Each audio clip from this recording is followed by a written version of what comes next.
So, ADU, Adamson at saka DLSU nung game 2 days ago. So, Thursday, Wednesday o Thursday, kaya. So, ito pinapakita kung gaano na ang in-improve ng Lasal.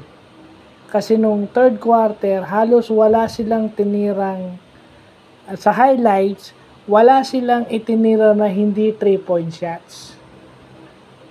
Lahat ng itinira, hindi lang isang player yung tumira, almost lahat ng naglaro for Lasal on the third quarter, 3 points ang tinira. Isa lang yung tumira ng 2-point shot.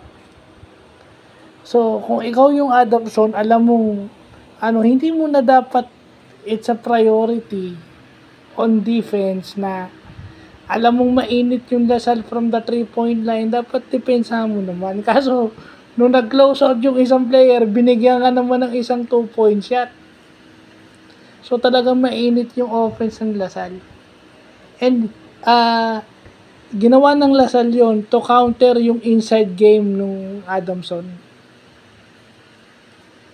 Because nung simula nung game, yung Adamson is namamayani inside.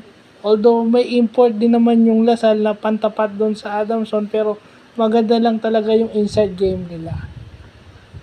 So, parang Golden State Warriors, nung pag on yung 3-point shot, it's on. At saka lahat nung tumira lang Lasal nung fourth quarter, it's off-ball movement. Open shots. It's a drive and kick or most is dribble hand-off. Yung weave. Yun.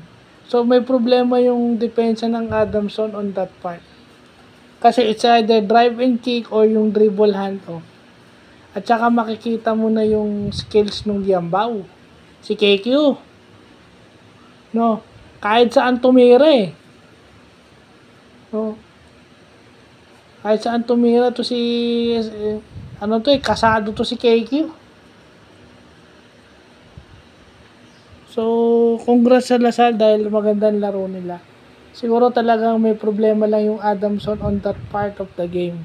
Defensively, na next game nila, they should protect the 3-point line, especially on the second half. Dahil mahirap yun kapag mahirap bumalik kapag 2 points ang tinitira mo and then 3 points yung tinitira ng kalaban. Nakaka-demoralize yun. So, yun lang po.